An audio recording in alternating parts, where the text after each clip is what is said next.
Right. So in the session, நாம start பண்ண போகிற unit redox reactions. Okay. So what are redox reactions sir? Redox ரியாக்ஷன்ஸ்னால் என்ன, எப்படிலாம் இந்த ரிடாக்ஸ் ரியாக்ஷனில் கொஷின்ஸ் கேட்கலாம், இல்லை என்ன மாதிரியான விஷயங்களை இந்த ரிடாக்ஸ் ரியாக்ஷன் டாப்பிக்கில் நம்ம டிஸ்கஸ் பண்ண போகிறோம், இது எல்லாத்தையுமே இங்கே டிஸ்கஸ் பண்ண போகிறோம். ஓகேவா? Right. First of all redox reaction இந்த பேர்லேயே தெரியுது பாருங்கள், போத்து ரிடக்ஷனும் நடக்குது அண்ட் ஆக்சிடேஷனும் நடக்குது. அப்படின்னா அந்த ரியாக்ஷனுக்கு என்ன ரியாக்ஷன் பேர்? ரிடாக்ஸ் ரியாக்ஷன் பேர். அப்போ first of all we have to know what is meant by oxidation and what is meant by சொல்லுப்பா. ஸ்க்ரீன் தெரியல சார். ஐயோ, ஸ்க்ரீன் ஷேர் பண்ணலையா? ஒரே ஒரு நிமிஷம். So first of all we have to know what is meant by oxidation and what is meant by reduction. இந்த விஷயத்தில் நமக்கு கிளாரிட்டி வேணும். ரைட். பாருங்கள், ஆக்சிடேஷன் என்ன சொல்லுங்க பார்ப்போம். சார் ஆக்சிடேஷன்னா அடிஷன் ஆஃப் ஆக்சிஜன் சொல்லுவாங்க, அப்படி இல்லைன்னா ரிமூவல் ஆஃப் ஹைட்ரஜன்னு சொல்லுவாங்க. அதுவே ரிடக்ஷன்னா அடிஷன் ஆஃப் ஹைட்ரஜன்னு சொல்லுவாங்க, அப்படி இல்லைன்னா ரிமூவல் ஆஃப் ஆக்சிஜன்னு சொல்லுவாங்க. கூடவே பதில் சொல்லுன்னு சொல்லியிருக்கேன், ரிமூவல் ஆஃப் ஆக்சிஜன்னு சொல்லுவாங்க. ரைட். வேற எப்படி சொல்லலாம்? ஆக்சிடேஷன்னா லாஸ் ஆஃப் எலக்ட்ரான்ஸ், எலக்ட்ரான்ஸை இழந்தோம்னா லூஸ் பண்ணோம்னா அதுக்கு பேர் ஆக்சிடேஷன் சார். ரிடக்ஷன்னா gain of electrons, gain of electrons. சரி, கவனிப்பா. ஒருத்தன் எலக்ட்ரானை லூஸ் பண்ணுறான் அப்படின்னா அவனுடைய சார்ஜ் என்ன ஆகும்?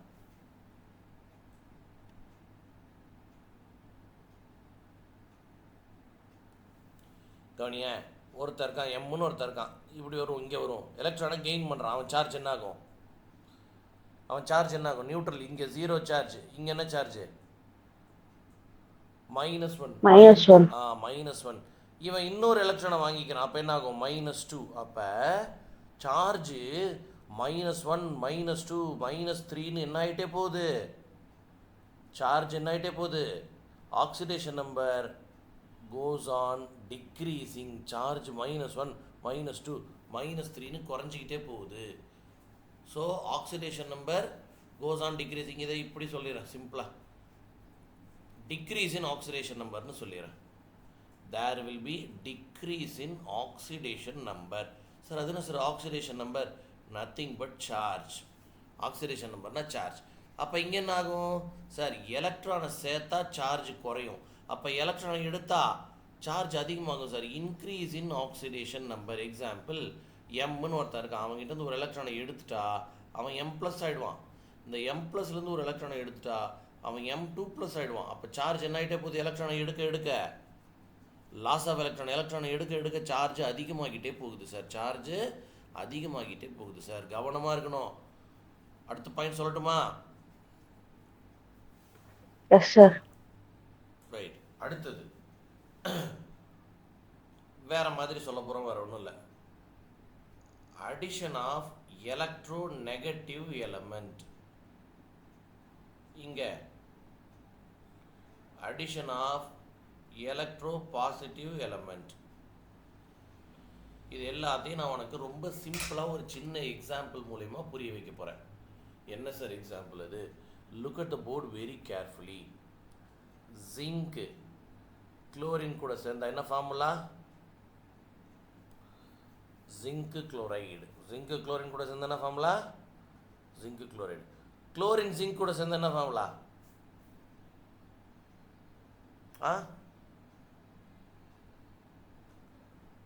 அதே ஜிங்கு குளோரைடு தான்.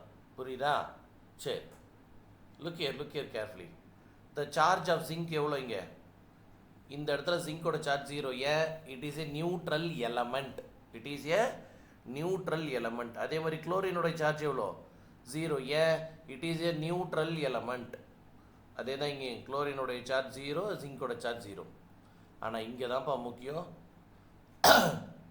ஜிங்கோட சார்ஜிங் என்ன, குளோரினோட சார்ஜிங் என்ன சொல்லுங்கள்? ஜிங்கோட சார்ஜிங் என்ன? +2. குளோரினுடைய சார்ஜ் -1. இதில் சந்தேகம் இருக்கிறவங்க கேளு. இதில் யாருக்கு சந்தேகம் இருக்கோ கேளு, நான் முதல்ல எக்ஸ்பிளைன் பண்ணுறேன், அடுத்தது சொல்கிறேன் மீதியை.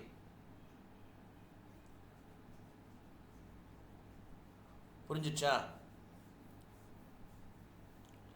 எப்படி சார் -2 சாரி +2 -1 எழுதுறீங்க? கவனி நல்லா போட. குளோரின் அப்படின்னா Cl2. இந்த எலக்ட்ரான் லெஃப்ட் சைடு இருக்கிற குளோரின், இன்ட்டு போட்டிருக்கிற எலக்ட்ரான் ரைட் சைடு இருக்கிற குளோரின். ரெண்டு பேரும் ரெண்டு பக்கமும் யார் இருக்கா? Same person. கரெக்டாப்பா? ரெண்டு பக்கமும் சேம் எலமெண்ட். அப்போ இந்த ரெண்டு எலக்ட்ரானை ரைட் சைட் குளோரின் எவ்வளோ பவர்ஃபுல்லாக இழுக்குதோ அதே பவரோட லெஃப்ட் சைட் குளோரினும் இழுக்குமா இல்லையா? ஆமாவா இல்லையா? அப்படி இழுக்கும்போது இந்த ரெண்டு எலக்ட்ரான்ஸும் அவன் பக்கமும் நகராது, இவன் பக்கமும் நகராது. அதனால் சார்ஜ் இவனுக்கும் 0, அவனுக்கும் 0. அதுவே ஜிங்க் குளோரைடு பாருங்களேன், ஜிங்க் குளோரைடு டாட் வைக்கிறது குளோரினுடைய எலக்ட்ரான்ஸ், இன்ட்டு போடுறது ஜிங்கோட எலக்ட்ரான்ஸ். இந்த ரெண்டு எலக்ட்ரான்ஸ் யார் பவர்ஃபுல்லாக இழுப்பா சொல்லுங்கள்? இந்த ரெண்டு எலக்ட்ரான்ஸ் யார் பவர்ஃபுல்லாக இழுப்பா? குளோரின் தான் பவர்ஃபுல்லாக இழுக்கும். பிகாஸ் குளோரின் பீரியாடிக் டேபிளில் ரைட் சைடில் இருக்குது. ரைட் சைடில் எலக்ட்ரானெகட்டிவிட்டி அதிகம். அதை நான் எலக்ட்ரானெகட்டிவிட்டி என்னெல்லாம் நடத்துகிறேன். ஸோ அப்போ குளோரின் எக்ஸ்ட்ராவாக ஒரு எலக்ட்ரானை வாங்கிச்சு. எக்ஸ்ட்ராவாக ஒரு எலக்ட்ரான் இருந்தால் என்ன சார்ஜு? என்ன சார்ஜு? -1. அப்போ ஜிங்கோட சார்ஜ் என்ன இங்கே? +1. அதே மாதிரி பாருங்கள், இந்த குளோரினுக்கு சார் இது ஒரு -1 சார், அப்போ இங்கே ஒரு +1 சார். ஆக மொத்தம் ஜிங்கோட சார்ஜ் என்ன சொல்லு? ஆக மொத்தம் ஜிங்கோட சார்ஜ் என்ன சொல்லு? +2. ஒரு குளோரினோட சார்ஜ் என்ன? நான் இங்கே எழுதியிருக்கிறது ஒரு குளோரினோட சார்ஜ். ஒரு குளோரினுடைய charge -1. Are you able to get the point now? இப்போ எப்படின்னு புரிஞ்சுதா? S sir. ரைட். நிதானமாக இப்போ நான் கொடுத்த எக்ஸாம்பிளை பாரு. ஜிங்க்கு 0 சார்ஜ்லேருந்து +2 சார்ஜுக்கு போயிருக்கு. இதைத்தான் இன்க்ரீஸ் இன் ஆக்சிடேஷன் நம்பர்னு சொல்லுவோம். புரிஞ்சுதா? அப்போ ஜிங்க் இஸ் ஆக்சிடைஸ்டு. அதுவே இங்கே பாருங்கள், ரைட் சைட் பாருங்கள், குளோரின் 0லேருந்து -1 சார்ஜுக்கு போயிருக்கு. இதைத்தான் டிக்ரீஸ் இன் ஆக்சிடேஷன் நம்பர்னு சொல்லுவோம். அப்போ குளோரின் இஸ் ரெடியூஸ்டு. ஒரு ரியாக்ஷன், ரெண்டுமே சேம் ரியாக்ஷன் தான். ஒரு ரியாக்ஷன் எழுதியிருக்கேன், அதில் ஜிங்கோட சார்ஜ் அதிகமாக இருக்குது அப்படின்னா ஜிங்க் இஸ் ஆக்சிடைஸ்டுன்னு அர்த்தம். குளோரினுடைய சார்ஜ் கம்மியாக இருக்குது, அப்போ குளோரின் இஸ் ரெடியூஸ்டுன்னு அர்த்தம். இதில் யாருக்காவது சந்தேகம் இருக்கா?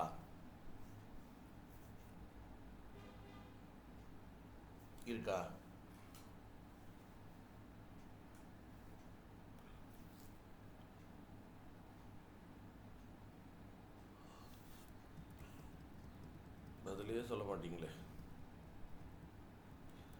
ஸோ ஆக்சிடேஷன்னா என்ன, ரிடக்ஷன்னா என்ன, இதை தெரிஞ்சு வச்சுருக்கணும் இல்லையா? சொல்லியிருக்கோம் இல்லையா? ஓகே, நெக்ஸ்ட் கவனி பண்ண முடிக்கல, நல்லா கவனிங்க. ஓகே, ஜிங்க் இஸ் ஆக்சிடைஸ்டு யாரால? By chlorine. கரெக்டா? குளோரினுக்கு என்ன பேரு? ஆக்சிடைசிங் ஏஜென்ட்னு பேர். என்ன பேரு? Oxidising agent. அப்படியே ரைட் சைடு எழுதுறேன் பாரு. Chlorine is reduced by zinc. அப்போ ஜிங்க் என்ன ஏஜென்ட்டு? ரெடியூசிங். Very good. பா, எக்கச்சக்கமான விஷயத்த ஒரே பேஜில் சொல்ல போகிறோம். நல்லா கவனிங்க, பொறுமையாக, ஸ்டெப் பை ஸ்டெப்பாக பொறுமையாக வாங்க. ரைட். ஸோ இப்போ நம்ம யாரை பற்றி சார் பார்க்க போகிறோன்னா, now we are going to deal with oxidizing agent OAன்னு சொல்லுவோம், ரெடியூசிங் ஏஜென்ட் RAன்னு சொல்லுவோம். சரி, அந்த ரியாக்ஷனை மேலே இருக்க ரியாக்ஷனை பார்த்துட்டு சொல்லு. குளோரின் என்னாச்சு? 0லேருந்து குளோரின் என்னாச்சு? 0லேருந்து -1 ஆச்சு. கரெக்டாப்பா? An Yes, sir. oxidizing agent oxidizes others. அடுத்தவனை ஆக்சிடைஸ் பண்ணோம். யார் ஆக்சிடைசிங் ஏஜென்ட் சொல்லு? Who is the oxidizing agent? Chlorine. Chlorine. Chlorine. அது என்ன ஆயிடுச்சு? ஜீரோலேருந்து -1 ரெடியூஸ் ஆயிடுச்சு. And oxidising agent oxidises others. அடுத்தவனை ஆக்சிடைஸ் பண்ணோம், ஆனால் இட் கெட்ஸ் ரெடியூஸ்டு. அது ரெடியூஸ் ஆகிடும். கவனமாக புரிஞ்சுக்கோ. குளோரினுங்கிற ஆக்சிடைசிங் ஏஜென்ட்டு இங்கே ஜிங்க்குங்கிறவனை ஆக்சிடைஸ் பண்ணிடுச்சு. ஜிங்க் ஆக்சிடைஸ் பண்ணிடுச்சு, ஆனால் குளோரின் கெட்ஸ் ரெடியூஸ்டு. அது ரெடியூஸ் ஆகிடுச்சு. அதே மாதிரி தான் ரைட் சைட்லேயும் பாரு. A reducing agent reduces others. அடுத்தவனை ரெடியூஸ் பண்ணோம், ஆனால் இட் கெட்ஸ் அது என்ன ஆகிடும்? ஆக்சிடைஸ்டு. பாரு, ஜிங்க் இங்கே குளோரினை ரெடியூஸ் பண்ணிடுச்சு, ஆனால் ஜிங்க் 0லேருந்து +2 அது ஆக்சிடைஸ் ஆகிடுச்சு. ஸோ பாரு, அண்ட் ஆக்சிடைசிங் ஏஜென்ட், ஒரு ஆக்சிடைசிங் ஏஜென்ட் அடுத்தவனை ஆக்சிடைஸ் பண்ணோம், அது ரெடியூஸ் ஆகிடும் சார். ஒரு ரெடியூசிங் ஏஜென்ட் அடுத்தவனை ரெடியூஸ் பண்ணோம், ஆனால் அது ஆக்சிடைஸ் ஆகிடும் சார். புரிஞ்சுதா? ஓகேவா?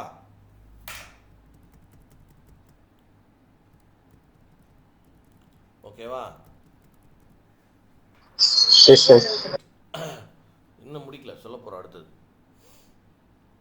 சரி, ஒரு ஆக்சிடைசிங் ஏஜென்ட் என்ன பண்ணணும் அப்படின்னா, எலக்ட்ரான் அக்செப்டாராக இருக்கணும். அப்போது ரெடியூசிங் ஏஜென்ட் என்ன பண்ணணும்? எலக்ட்ரான் டோனராக இருக்கணும். ஏன் சார்? கவனி, இட் கெட்ஸ் ரெடியூஸ்டுன்னு சொன்னோம். ரிடக்ஷன்னா கெயின் ஆஃப் எலக்ட்ரான் தானே. எலக்ட்ரானை வாங்கினா தான் இட் கெட்ஸ் ரெடியூஸ்ட். இங்கே பாரு, it gets oxidise. Oxidation loss of electron தானே. அப்போ அவன் எலக்ட்ரானை கொடுத்துடணும். ரைட்டா? ஸோ இந்த விஷயங்கள் எல்லாத்தையும் சுற்றி திரும்பவும் நடத்த போகிறோம். ரைட்டா? கண்டினியூஸாக சொல்லிக்கிட்டே இருப்போம். இப்போ நான் சொன்ன விஷயங்கள் புரிஞ்சுதா? அடுத்த ஸ்டெப் போட்டுமா?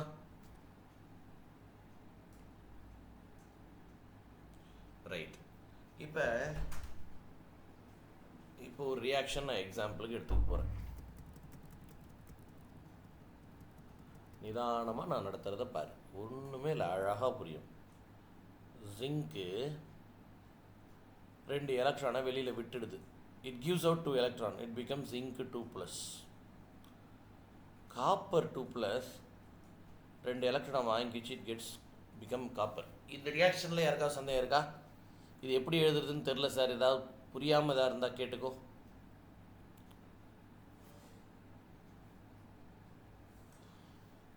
ரைட். இங்கே ஜிங்கோட சார்ஜ் 0, ஏன்னா எலமெண்ட். இங்கே ஜிங்கோட சார்ஜ் +2. இங்கே காப்பரோட சார்ஜ் +2. இங்கே காப்பரோட சார்ஜ் 0, ஏன்னா அது நியூட்ரல் எலமெண்ட்.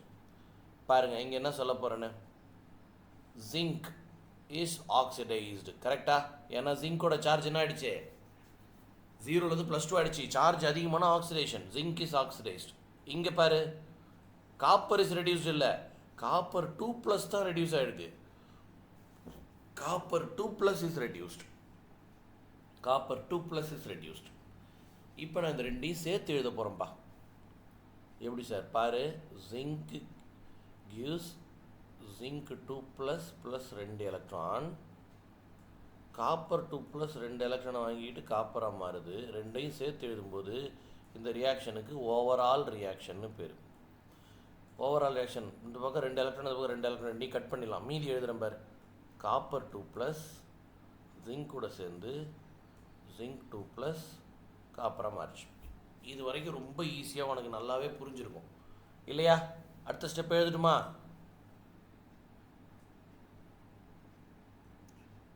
ஜீரோ, இதோட சார்ஜ் +2, இதோட சார்ஜ் 0. சந்தேகம் இருந்தால் உடனே கேட்கணும், கவனிக்கணும், உடனே கேட்கணும். ரைட். இங்கே பாருங்கள் சார், ஜிங்க் 0லேருந்து +2 ஆகுது, இன்க்ரீஸ் ஆகுது. இது ஆக்சிடேஷன்னு சொல்கிறோம். காப்பர் +2லேருந்து 0 ரெடியூஸ் ஆகுது, குறையுது. இதை ரிடக்ஷன்னு சொல்கிறோம். ரெண்டும் ஒன்றா நடக்குது. அதனால தான் இந்த ரியாக்ஷனுக்கு என்ன ரியாக்ஷன்னு பேர்? அதனால தான் இந்த ரியாக்ஷனுக்கு ஒரே ரியாக்ஷனில் ஆக்சிடேஷனும் நடக்குது, ரிடக்ஷனும் நடக்குது. அதனால் இந்த ரியாக்ஷனுக்கு என்ன ரியாக்ஷன்னு பேர்? ரெடாக்ஸ் ரியாக்ஷன்னு பேர். Very good, super. பொறுமையாக என் கேள்விக்கெல்லாம் பதில் சொல்லிட்டே வா. Who is oxidized? Answer.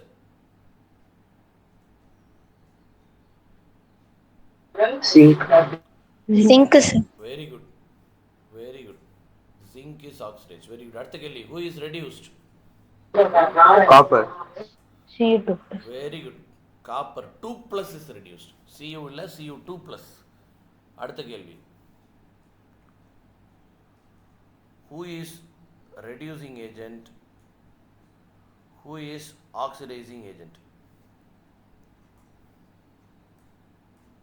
யார் ரெடியூசிங் ஏஜென்ட்?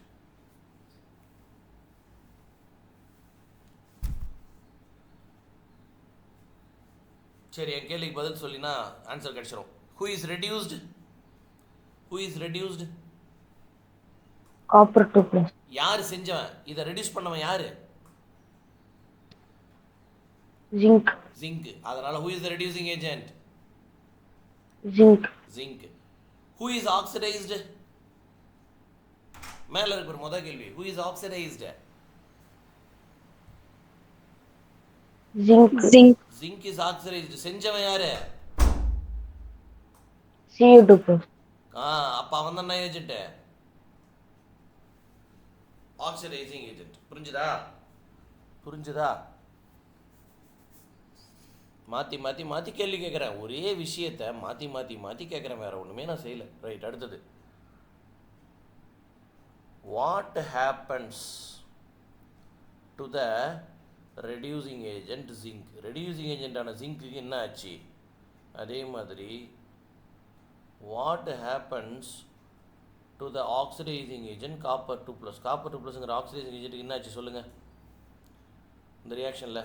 சார் ஜிங்க் பாருங்கள் சார், 0லேருந்து +2 ஆகிடுச்சு. 0லேருந்து +2 ஆகிடுச்சு. அப்போ அதுக்கு பேர் என்ன?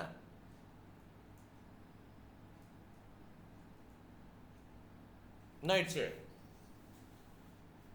0லேருந்து +2. அதுக்கு பேர் ஆக்சிடேஷன். சார் ஜிங்க்கு அது ஒரு ரெடியூசிங் ஏஜென்ட் தான்.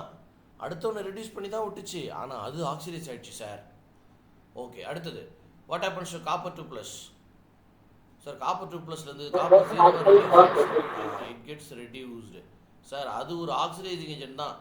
அது அடுத்தவனை ஆக்சிடைஸ் பண்ணி விட்டுட்டு அது ரெடியூஸ் ஆகிடுச்சு சார். புரிஞ்சுதா எல்லாருக்கும்? புரிஞ்சுதா எல்லாருக்கும்? ஓகேவா? ஸோ இந்த மாதிரி ஒரு ரியாக்ஷன் கொடுத்தா அதில் யார் ரெடியூசிங் ஏஜென்ட்டு, யார் ஆக்சிடைசிங் ஏஜென்ட்டு, யார் ரெடியூஸ் ஆகிருக்கா, யார் ஆக்சிடைஸ் ஆகிருக்கா, எல்லாமே சொல்ல தெரியணும். R able to get the point?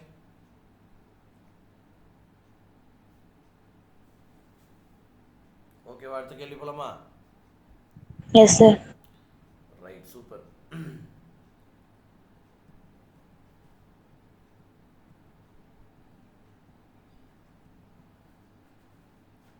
Okay, இப்போ இதெல்லாம் கண்டுபிடிக்கணும். எது ரெடியூசிங் ஏஜென்ட், எது ஆக்சிடைசிங் ஏஜென்ட் கண்டுபிடிக்கணும்னு வச்சுக்கோ.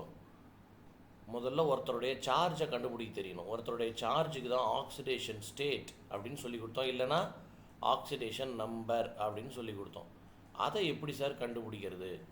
அதை பற்றி தான் இப்போ ஃபஸ்ட்டு சொல்லித்தர போகிறேன். ஆக்சிடேஷன் ஸ்டேட் இல்லைனா ஆக்சிடேஷன் நம்பர், அதை எப்படி கண்டுபிடிக்கிறது ரொம்ப ரொம்ப முக்கியம். இப்போ ஒருத்தன் எலக்ட்ரானை, இல்லை நான் இப்படி எழுதலை, வேறு மாதிரி எழுதுறேன்.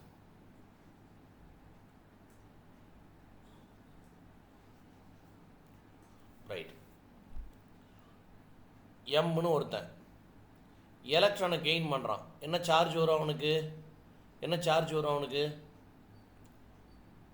மைனஸ் சார்ஜ் வரும். இதுக்கு பேர் negative oxidation state. Negative oxidation state. அதே அவன் எலக்ட்ரானை வெளிவிட்டுறான். அப்போ என்ன சார்ஜ் வரும் அவனுக்கு? ப்ளஸ் சார்ஜ் வரும். இதுக்கு பேர் பாசிட்டிவ் ஆக்சிடேஷன் ஸ்டேட். ஓஎஸ்ன்னு போட்டால் ஆக்சிடேஷன் ஸ்டேட் ஞாபகம் வச்சுக்கோ. ஸோ ஒருத்தன் கெயின் ஆஃப் எலக்ட்ரானை கெயின் பண்ணானா அவனுக்கு நெகட்டிவ் ஆக்சிடேஷன் ஸ்டேட் வரும். அதுவே எலக்ட்ரானை லூஸ் பண்ணானா அவனுக்கு பாசிட்டிவ் ஆக்சிடேஷன் ஸ்டேட் வரும். இது புரிஞ்சுதா? இது புரிஞ்சுதா? ஆக்சிடேஷன் ஸ்டேட்னா மறைமுகமாக சார்ஜ்னு சொல்லிட்டேன். சரி, அதை எப்படி கண்டுபிடிக்கிறது? ஒரு சில ரூல்ஸ் டிஸ்கஸ் பண்ண போகிறோம், கவனி. ஃபஸ்ட்டு ரூல், எலமெண்ட்ஸ் ஆல் எந்த எலமெண்ட்டாக இருந்தாலும் அதோட ஆக்சிடேஷன் ஸ்டேட் 0. எந்த எலமெண்ட்டாலும் அதோட இருந்தாலும் அதோட ஆக்சிடேஷன் ஸ்டேட் 0. ரைட்டா? ஹீலியம் ஆகட்டும், நைட்ரஜன் ஆகட்டும், கால்சியம் ஆகட்டும், மெக்னீஷியம் ஆகட்டும், குளோரின் ஆகட்டும். இப்போ குளோரின் இஸ் எலமெண்ட் தான் கொஞ்சம் நேரத்துக்கு முன்னாடி நம்ம கொடுத்த எக்ஸாம்பிள். ஸோ குளோரின் குளோரின் ஒரு எலக்ட்ரானை கொடுக்குது, இந்த குளோரின் ஒரு எலக்ட்ரானை கொடுக்குது, இதுதான் பாண்டு. இதை ரெண்டு பேரும் ஈக்குவல் பவரில் பிடிச்சி எடுக்கிறாங்க. So nobody is having extra electron. இவனுக்கும் அதிகமாக எலக்ட்ரான் கிடையாது, அவனுக்கு அதிகமாக எலக்ட்ரான் கிடையாது. அப்போ இவனுடைய ஆக்சிடேஷன் ஸ்டேட் 0. குளோரினுடைய ஆக்சிடேஷன் ஸ்டேட் 0. ரெண்டாவது கண்டிஷன், அல்கலி மெட்டல்ஸ். ரைட்டா? அல்கலைன் எர்த் மெட்டல்ஸ் அப்படின்னா என்னன்னு தெரியும் இல்லையா உங்களுக்கு? அல்கலி மெட்டல்ஸ் என்ன சொல்லுங்க? அல்கலி மெட்டல் என்ன சொல்லு?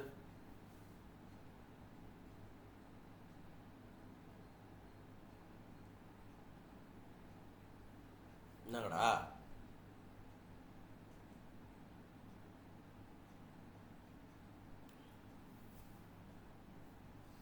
அல்கலி மெட்டல்ஸ் என்னப்பா?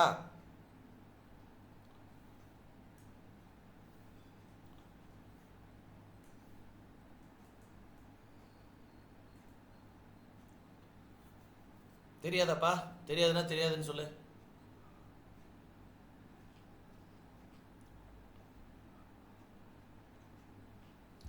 நான் பேசுறது கேக்குதா?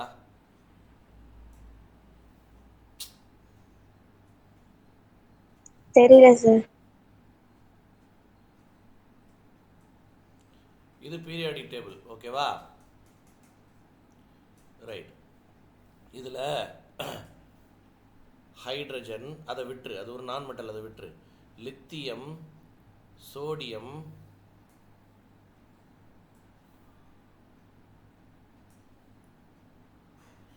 பொட்டாசியம், ருபீடியம், சீசியம் இருக்குது பற்றியா? இந்த குடும்பத்தில் இருக்கிற இவங்களுக்கு தான் என்னன்னு பேர்?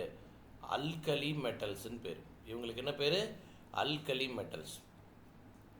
Beryllium, magnesium, calcium, strontium, barium, இந்த குடும்பத்தில் இருக்கிறவங்களுக்கு அல்கலைன் எர்த் மெட்டல்ஸ்ன்னு பேர். ஓகேவா? இதுக்கு மேலே மறக்காத. அல்கலி மெட்டல்னா என்ன, அல்கலைன் எர்த் மெட்டல்னா என்னன்னு இதுக்கு மேலே மறக்காத. ரைட்? ஓகே, நல்லா கவனி. இன் காம்பவுண்ட்ஸ் இவங்க தனியாக இருந்தாங்கன்னா இவங்க சார்ஜ் 0. நல்லா கவனி. சோடியம் தனியாக இருக்குது, ஆக்சிடேஷன் ஸ்டேட் 0. அது யார் கூட சேர்ந்தாலும், காம்பவுண்டுன்னு அர்த்தம் வேற ஒருத்தர் கூட சேர்ந்த அப்புறம், அது வேறு யார் கூட சேர்ந்தாலும் அதோட சார்ஜ் +1 தான். இங்கே இருக்கிற எல்லாருக்குமே இவங்க யார் கூட சேர்ந்தாலும் இவங்களுடைய சார்ஜ் என்ன தான்? +1 தான். அல்கலைன் எர்த் மெட்டல்ஸ் யார் கூட சேர்ந்தாலும்னா சார்ஜ் +2 தான், மாறவே மாறாது. அதே மாதிரி ஃப்ளூரின் தனியாக இருந்தால் ஃப்ளூரினுடைய சார்ஜ் F2 தனியாக இருக்குது, ஆக்சிடேஷன் ஸ்டேட் 0, சார்ஜ் 0. ஆனால் அது வேறு யார் கூட சேர்ந்தாலும் அது -1 தான். ஓகேவா? இது ஃபிக்ஸட், இது மாறவே மாறாது. ரூல்ஸ் இதெல்லாம். அடுத்து போலாமா?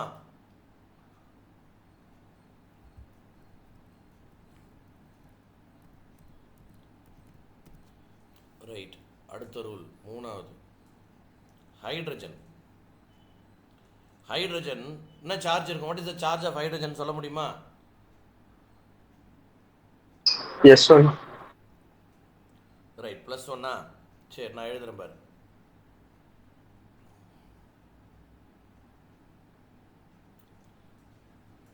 பாரு, நான் மெட்டல் எக்ஸாம்பிள் குளோரின்.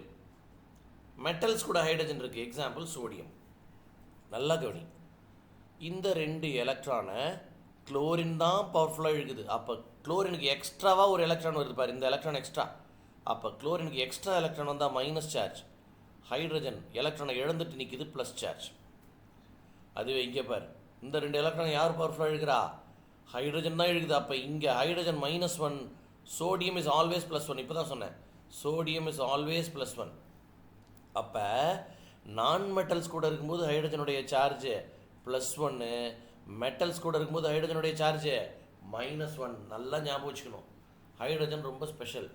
கூட ஒரு நான் மெட்டல் இருந்துச்சுன்னா ஹைட்ரஜனுடைய சார்ஜ் +1, கூட மெட்டல் இருந்துச்சுன்னா ஹைட்ரஜனுடைய சார்ஜ் -1. இந்த பாயிண்ட்டை மறந்துடாத, ஞாபகம் வச்சுக்கோ. ரைட்டா? ரைட். அடுத்தது ஒரு ஸ்பெஷல் கேட்டகரி, ஆக்சிஜனை பற்றி. ஆக்சிஜனுக்கு -2 சார்ஜ் இருக்கலாம், அதில் பாதி. -1 இருக்கலாம், அதில் பாதி. -1/2 இருக்கலாம், -1/3யும் இருக்கலாம். அது மட்டும் இல்லாமல் OF2ன்னு ஒரு காம்பவுண்ட் இருக்குது, O2F2ன்னு ஒரு காம்பவுண்ட் இருக்குது. இதெல்லாம் கண்டுபிடிச்சிருக்கிறோம். அப்போ இதை வச்சுக்கிட்டு ஆக்சிஜனுக்கு என்னெல்லாம் சார் சார்ஜ் இருக்கும் கவனி. இதை 2 ஆக்சிஜனுக்கு நல்லா கவனி. இதை டபுள் ஆக்கும்போது மைனஸையும் டபுள் ஆக்கும், -2 சார்ஜ்னு சொல்லலாம். 2 ஆக்சிஜனுக்கு இதை ஓவர் டபுள் ஆக்கும்போது பவரையும் டபுள் ஆக்கும், -12 × 2 -1ன்னு சொல்லலாம். 3 ஆல் மல்டிப்ளை பண்ணும்போது -1ன்னு சொல்லலாம். ரெண்டுமே ஒன்று தான். Both of them are same. புரியுதா? ஓகே. இதுக்கெல்லாம் ஒரு பேர் இருக்குது, ஒவ்வொருத்தருக்கும் ஒரு பேர் இருக்குது. இதுக்கு ஃபஸ்ட்டு எழுதுனது O2 மைனஸ்னால் இதுக்கு பேர் ஆக்சைடு. அதில் பாதி இல்லையா, இதுக்கு பேர் பெராக்சைடு. இதுக்கு பேர் சூப்பர் ஆக்சைடு. இதுக்கு பேர் ஓசோனைடு. அது மட்டும் இல்லாமல் இங்கே ஆக்சிஜனுடைய சார்ஜ் என்ன சார்? எனக்கு எப்படி சார் தெரியும்? நான் இப்போ தான் சொன்னேன், ஃப்ளூரின் தனியாக இருந்தால் 0, வேற யார் கூட இருந்தாலும்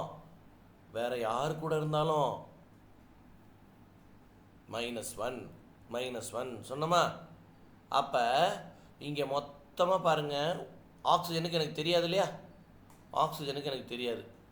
எப்படி கண்டுபிடிக்கிறது சார்? ஆக்சிஜனுக்கு எக்ஸ்ன்னு வச்சுக்கிறேன். 2 ஃப்ளூரினுக்கு -1ன்னு தெரியும், மொத்தமாக சேர்த்தா 0. ஏன்னா OF2ங்கிறது ஒரு நியூட்ரல் காம்பவுண்டு. எல்லாத்தையும் சேர்த்தா ஆன்சர் 0 சார். அப்போ x = +2. அப்போ இந்த காம்பவுண்டில் ஆக்சிஜனோட சார்ஜ் என்ன?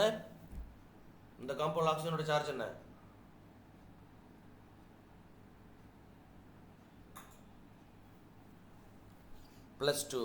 அதே கீழே இருக்க காம்பவுண்ட் பார், 2 ஆக்சிஜனுக்கு எனக்கு தெரியாது, எக்ஸ்ன்னு எடுத்துக்கிறேன். அப்போ 2x ப்ளஸ் 2 ஃப்ளூரின்னா -1 தான், it is equal to 0.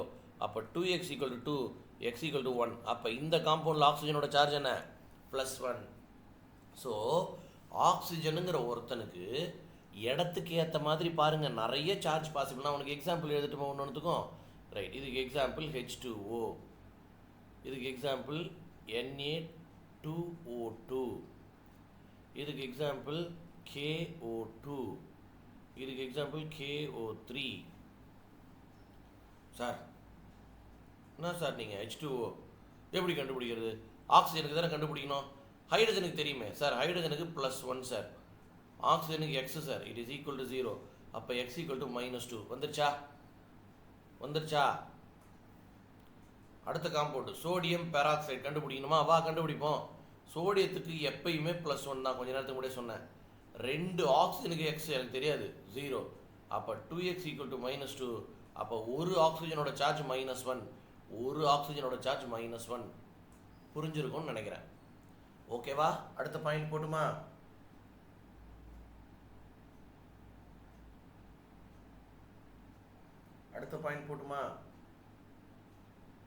Yes, sir. Right. Point number 5. ஒரு மோனோ அட்டாமிக் அயான் இருக்கு, அதுதான் இவ்வளோ நேரம் பேசணும். அப்போ அதோட சார்ஜ் தான் ஆக்சிடேஷன் ஸ்டேட். ஃபார் எக்ஸாம்பிள், இதான் மோனோ அட்டாமிக் அயான். அப்போ what is the charge of oxygen? -2. What is the charge of oxygen? -2. So இவ்வளோ நேரம் மோனோ அட்டாமிக் அயான்ஸை நம்ம பார்த்துட்டோம். அப்புறம் ஏன் சார் அந்த பாயிண்ட் சொன்னீங்க? முக்கியமாக அடுத்த பாயிண்ட்டுக்காக தான் அந்த பாயிண்ட்டை சொன்னேன். அதுவே ஒரு பாலி அட்டாமிக் அயான் இருக்குது அப்படின்னா sum of oxidation state is equal to total charge. புரியல சார்? கவனி, நான் எக்ஸாம்பிளோட தான் நடத்த போகிறேன் எல்லாமே. ஒரு poly atomic ion example SO4 2-. ஒரு பாலி அட்டாமிக் அயான் இருக்குது, SO4 2- இருக்குது. ரைட்டா? ரைட். இங்கே சல்ஃபரோட சார்ஜ் என்ன அப்படின்னு நீ கண்டுபிடிக்கணும். உனக்கு தெரியலன்னு வச்சுக்கோ சார். சல்ஃபருக்கு எக்ஸ்ன்னு வச்சுக்கிறேன் சார். 4 ஆக்சிஜனோட சார்ஜ், பொதுவாக ஆக்சிஜனோட சார்ஜ் -2. எல்லாத்தையும் சேர்த்தா இதுக்கு முன்னாடியெல்லாம் நம்ம 0ன்னு எழுதணும் இல்லையா? இப்போ 0 எழுதக்கூடாது. என்ன எழுதணும்?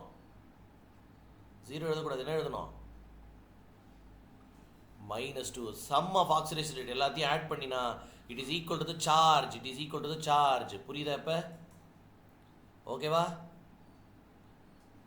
அப்போ x equal to -2 plus 8 plus 6. x ஓட சார்ஜ் plus 6. அதாவது சல்ஃபரோட சார்ஜ் plus 6. புரிஞ்சுதா புரியலையா?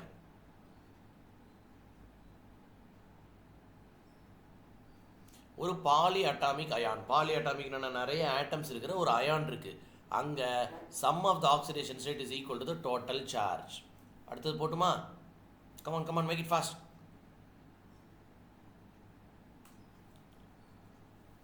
ரைட். இப்போ H2SO4 இது அயானா நியூட்ரல் காம்பவுண்டா சொல்லுங்க. பதில் சொல்லுது. அயானா நியூட்ரல் காம்பவுண்டா?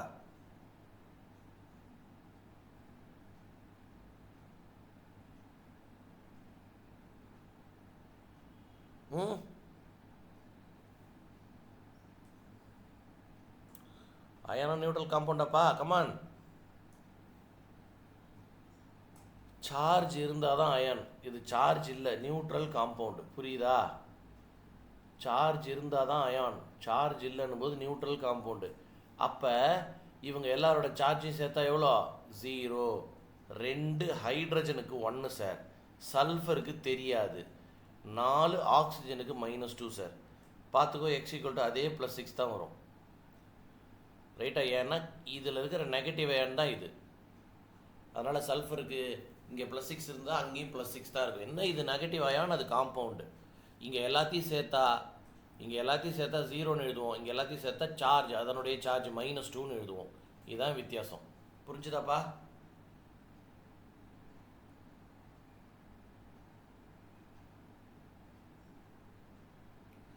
ஓகேவா?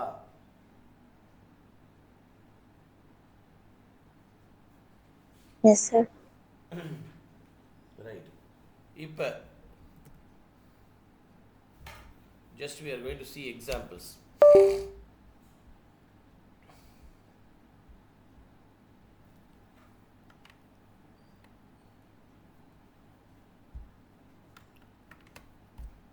ஓகே, ஒன்றும் இல்லை. KMnO4, MnO2, MnSO4 இந்த 3 இடத்துலையும் இந்த Mn மேங்கனீஸோட சார்ஜை கண்டுபிடிக்க சொல்கிறாங்க. என்ன பண்ணலாம் சார்? கே வந்து பொட்டாசியம் சார், அல்கலி மெட்டல் +1 தான், மாறவே மாறாது சார். எனக்கு இது தெரியாது, நான் இதை எக்ஸ்ன்னு எடுத்துப்பேன். பொதுவாக ஆக்சிஜனுக்கு -2 சார். ஓகே, போடுவா. ஸோ ஒரு பொட்டாசியம் அப்படின்னா +1 ப்ளஸ் ஒரே ஒரு மேங்கனீஸ் எக்ஸ், 4 ஆக்சிஜன். எல்லாத்தையும் சேர்த்த ஆன்சர் எவ்வளோ சொல்லுங்கள்? எல்லாத்தையும் சேர்த்த ஆன்சர் எவ்வளோ? 0. ஏன்னா இது ஒரு நியூட்ரல் காம்பவுண்டு. அப்போ எக்ஸ் -7 = 0 சார். எக்ஸ் = +7. ஸோ மொதல் காம்பவுண்டில் மேங்கனீஸோட சார்ஜ் என்ன? என்ன? Yes, sir. +7. ரெண்டாவது காம்பவுண்ட் இங்கே எழுதுனா, மூணாவது காம்பவுண்ட் இங்கே எழுதுனா. ரைட். ஸோ இப்போ ரெண்டாவது காம்பவுண்ட்லேயும் மூணாவது காம்பவுண்ட்லேயும் மேங்கனீஸ் கண்டுபிடிக்க போகிறோம் சார். ரெண்டாவது காம்பவுண்ட் எக்ஸ் ப்ளஸ் 2 × -2 = 0 சார். அப்போ எக்ஸ் = +4. ஸோ ரெண்டாவது காம்பவுண்டில் மேங்கனீஸோட சார்ஜ் என்ன? +4. மூணாவது காம்பவுண்ட் வா, ஒரு மேங்கனீஸ்க்கு ஒரு எக்ஸ் சார். SO4 இப்போ தான் மேலே பார்த்தேன் இந்த இடத்துல எக்ஸாம்பிள். SO4னா சல்ஃபருக்கு 6 சார். 4 × -2 சார் ஆக்சிஜனுக்கு. It is = 0. எக்ஸ் -2 = 0. அப்போ எக்ஸ் +2. அப்போ ஃபஸ்ட்டு காம்பவுண்டில் மேங்கனீஸ் +7 சார்ஜில் இருக்குது, ரெண்டாவது காம்பவுண்டில் +4 சார்ஜில் இருக்குது, மூணாவது காம்பவுண்டில் +2 சார்ஜில் இருக்குது. புரிஞ்சுதா? ஒரு சிலர் தான் தங்களுடைய சார்ஜை மெயின்டைன் பண்ணுவாங்க. நிறைய பேர் இடத்துக்கு இடம் மாறும், சார்ஜ் மாறும். நான் அந்த ஒரு சிலர் யாருன்னு மேலே நடத்திட்டேன். பாரு மேலே நடத்திட்டேன். இவங்க எல்லாருமே அல்கலி மெட்டல்ஸ். இவங்க எல்லாரும் +1 மட்டும்தான் சார் சார்ஜ். தனியாக இருந்தால் 0, யார் கூட சேர்ந்தாலும் +1 மட்டும்தான் சார்ஜ். அதே பக்கத்தில் இருக்காங்களே, தனியாக இருந்தால் 0, யார் கூட சேர்ந்தாலும் +2 மட்டும்தான் சார்ஜ். ஃப்ளூரின் தனியாக இருந்தால் 0, யார் கூட சேர்ந்தாலும் -1 மட்டும்தான் சார்ஜ். இதை தவிர்த்து மற்ற எல்லாருக்குமே சார்ஜ் மாறலாம், இடத்தை பொறுத்து சார்ஜ் மாறலாம். நாம் ஒவ்வொரு இடத்துக்கும் இண்டிவிஜுவலாக கண்டுபிடிக்கணும். சார்ஜ் மாறினாலும் நம்ம ஒரு இடத்துக்கும் இண்டிவிஜுவலாக கண்டுபிடிக்கணும். Are able to understand? Shall I go for the next one? Yes, sir. Right, okay. Next. சரிங்க சார், இதெல்லாம் எனக்கு புரியுது. ஓகே, ஒருத்தருடைய மேக்சிமமான சார்ஜ் என்னவாக இருக்கலாம், அதே மாதிரி ஒருத்தருடைய மினிமமான சார்ஜ் என்னவாக இருக்கலாம்? ஒரு ஐடியா சொல்லுங்களேன்.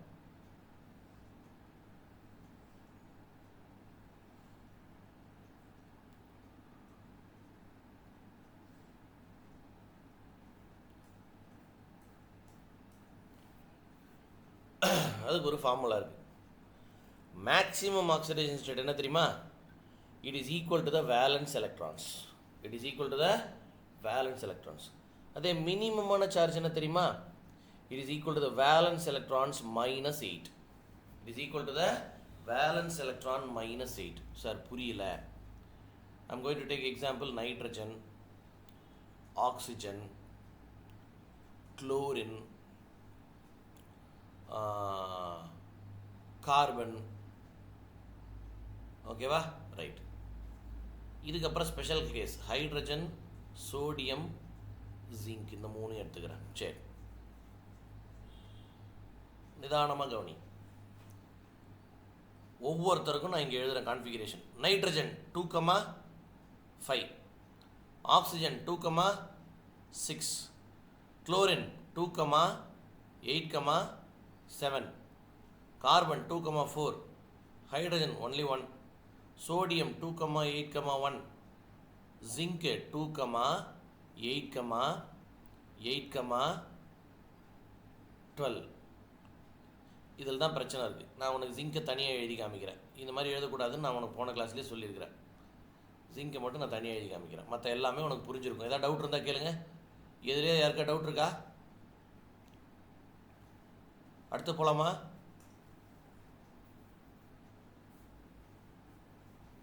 சொல்லு. நைட்ரஜனோட வேலன்ஸ் எலக்ட்ரான் எத்தனை சொல்லு?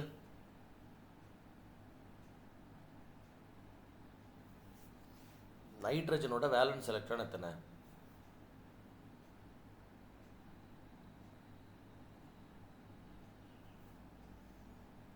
பாவண்டடை நான்.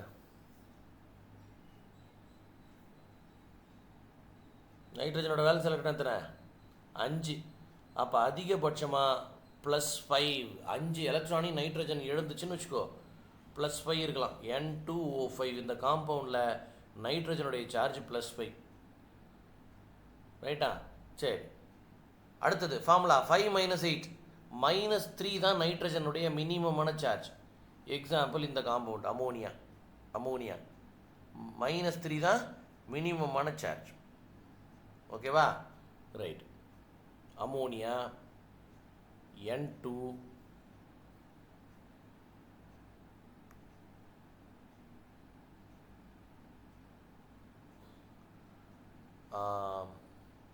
NO,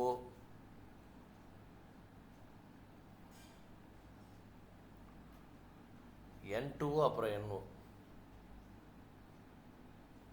N2O3, N2O4. ஆர் இதுக்கு இன்னொரு பேர் NO2. இது எல்லாத்துலேயும் நான் நைட்ரஜனுடைய சார்ஜை கண்டுபிடிக்க போகிறேன். கவனி, இது எல்லாத்துலேயும் நான் நைட்ரஜனுடைய சார்ஜை கண்டுபிடிக்க போகிறேன். பாருங்கள், ஒன்று ஒன்றா போட்டு காட்டுறேன்.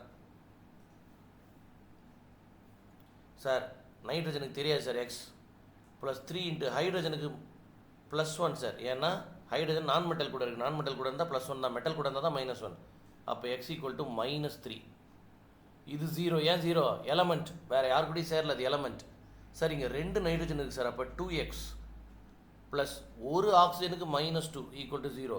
அப்போ X = +1 சார். இங்கே ஆக்சிஜனுக்கு -2னா நைட்ரஜனுக்கு +2. அப்படியே கிராஸ் மல்டிப்ளை பண்ணிக்குவீங்களா? இந்த 3 இவனுடைய சார்ஜ், இந்த 2 இவனுடைய சார்ஜ். அப்போ நைட்ரஜன் இங்கே +3. கிராஸ் மல்டிப்ளை பண்ணிக்கோ. இந்த 4 இவனுடைய சார்ஜ், இந்த 2 இவனுடைய சார்ஜ். அப்போ நைட்ரஜன் இங்கே +4 கிராஸ் மல்டிப்ளை பண்ணிக்க, இங்கே +5. அப்போ பாரு ஒரு காம்பவுண்ட்லையும் நான் எழுதுகிறேன் பாரு மேலே நைட்ரஜனுடைய சார்ஜ். இங்கே நைட்ரஜன் -3, இங்கே 0, இங்கே +1, இங்கே +2, இங்கே +3, இங்கே +4, இங்கே +5. இந்த மாதிரி நைட்ரஜன் எக்கச்சக்கமான சார்ஜஸில் இருக்கலாம். ஆனால் ஹையஸ்ட் எவ்வளோ தான்? ஹையஸ்ட் எவ்வளோ தான்? +5 தான். லோவஸ்ட் எவ்வளோ தான்? -3 தான். இதை விட அதிகமாகவோ இல்லை இதை விட கம்மியாகவோ இருக்காது. புரிஞ்சுதா? புரிஞ்சுதா? Right. Yes, sir. Oxygen valence electron Yes, 6. அப்போ +6 வரைக்கும் அதிகபட்சம் இருக்கலாம். Minimum charge -2. அப்போ இதுக்கு நடுவில் இருக்கிற சார்ஜஸும் பாசிபிள்னு அர்த்தம். இதுக்கு நடுவில் இருக்கிற சார்ஜஸும் பாசிபிள். Chlorine valence electron 7. அப்போ குளோரின் அதிகபட்ச charge +7, minimum charge -1. Next carbon அதிகபட்ச சார்ஜ் +4, மினிமம் சார்ஜ் -4. ஹைட்ரஜன் அதிகபட்ச சார்ஜ்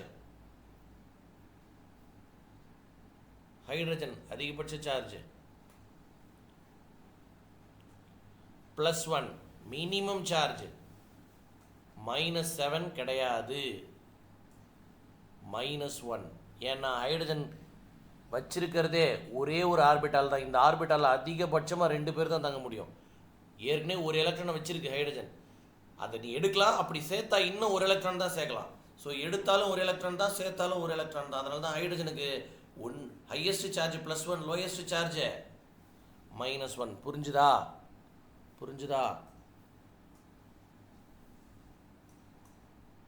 ரைட். சோடியம்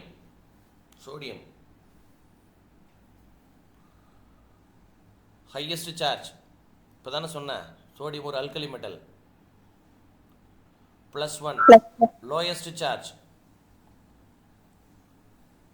-0. ஏன்னா ஸ்பெஷல் கேஸ்.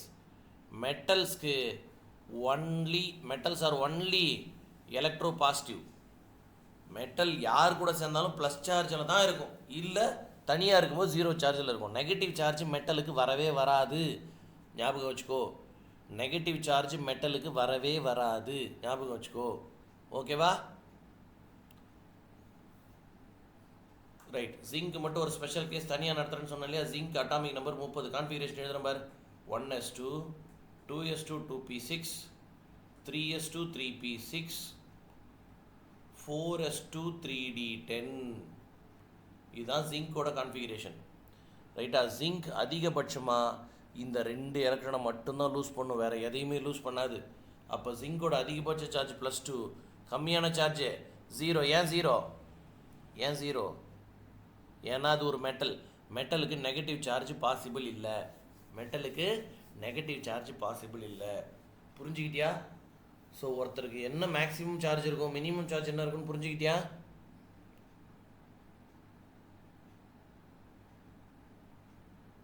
புரிஞ்சுக்கிட்டா?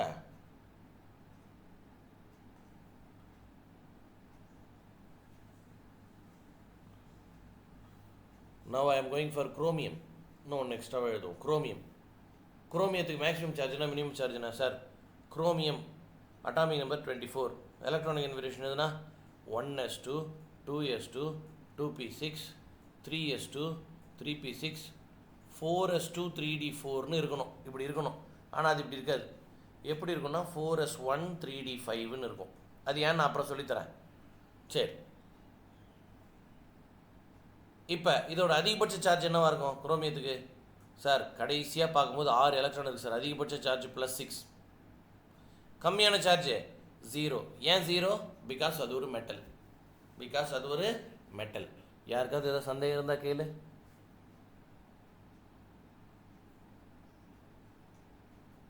சந்தேகம் இருந்தால் கேளுப்பா.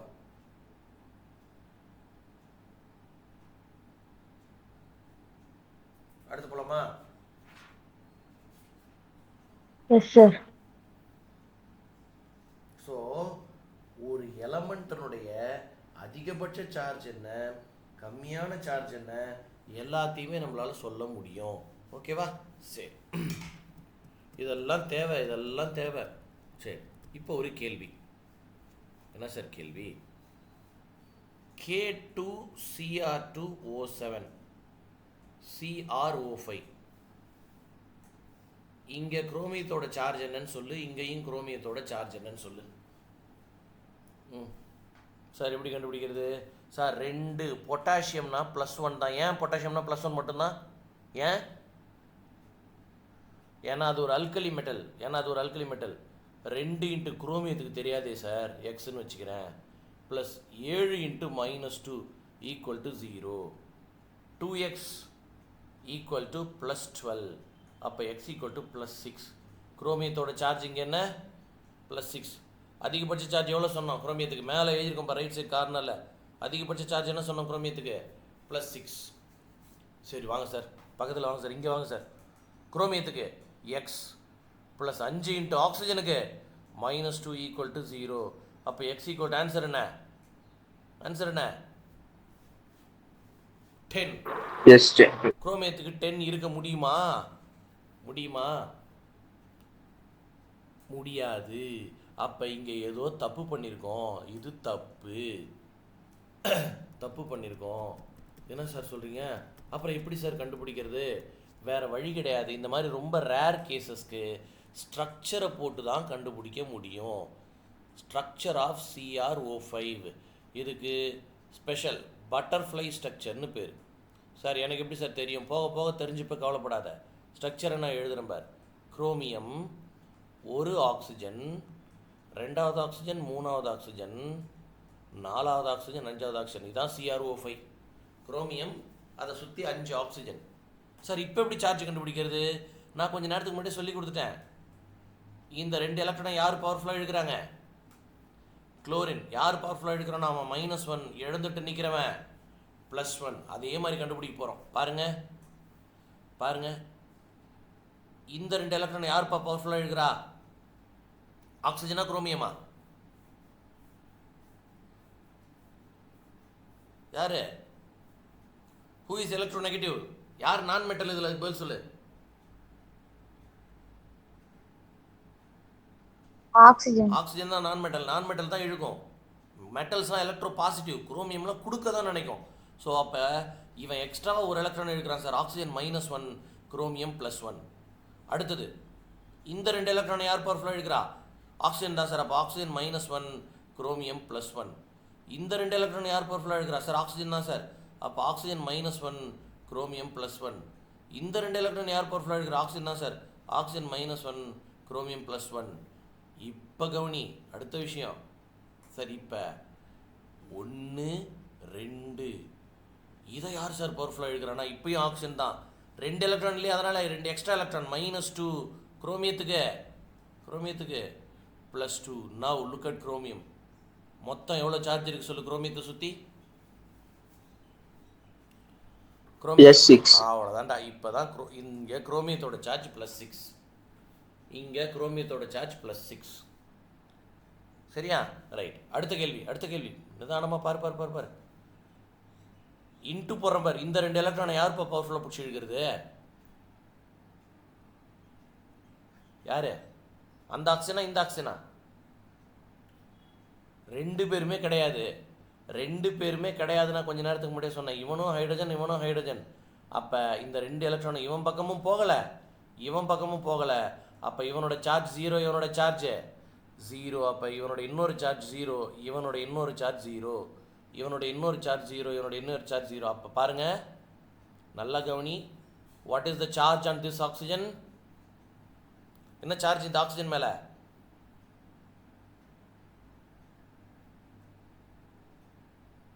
-1.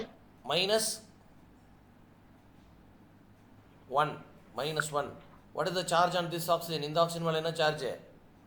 -1. 4 ஆக்சிஜன் மேலே நல்லா கவனி. நான் இங்கே 5மே -2 போட்டேன் பாரு, தப்பு அது. 4 ஆக்சிஜன் -1 சார்ஜில் தான் இருந்திருக்குது. ஒரே ஒரு ஆக்சிஜன் மட்டும்தான் -2 சார்ஜில் இருந்திருக்கு. புரியுதா? ஸோ எங்கேயாவது இந்த மாதிரி சார் அதிகபட்சம் குரோமியத்துக்கு +6 தான் சார், +10 வருது அப்படின்னா அங்கே நம்ம இந்த மாதிரி கால்குலேஷன் பண்ணக்கூடாது, ஸ்ட்ரக்சர் வரைஞ்சி கண்டுபிடிக்கணும். புரியுதா? Yes, sir. அதில் ரொம்ப கவனமாக இருக்கணும். இந்த மாதிரி எக்ஸப்ஷன்ஸ் நிறைய இருக்குது, அது எல்லாமே நம்ம அடுத்த செஷனில் டிஸ்கஸ் பண்ணலாம். ஓகேவா? இந்த செஷனை இப்போவே உட்காந்து கம்ப்ளீட்டாக திரும்ப ஒரு தடவை கோத்ரூ பண்ணணும். இன்றைக்கி நீங்கள் கற்றுக்கிட்ட விஷயங்கள் எல்லாமே ரொம்ப ரொம்ப புது விஷயங்கள். 10th முடிச்சுட்டு 11th வந்திருக்க அப்படின்னாக்கா இன்றைக்கி நீ கற்றுக்கிட்ட விஷயங்கள் ஏற்கனவே நீ கற்றுக்கிட்டதாக இருந்தாலும் கண்டிப்பாக எல்லாத்தையும் மறந்துருப்ப. அத்தனையும் திரும்பவும் ரெஃப்ரெஷ் பண்ணியிருக்கோம். புது விஷயம். Very very very very important session. ரைட்டா? கோத்ரூ பண்ணு. டவுட்ஸ் இருந்தால் வச்சு டவுட்ஸில் கேளு. அடுத்த கிளாஸ் வரும்போது டவுட்டில் கேளு. ஓகேவா? ரைட். தேங்க்யூப்பா.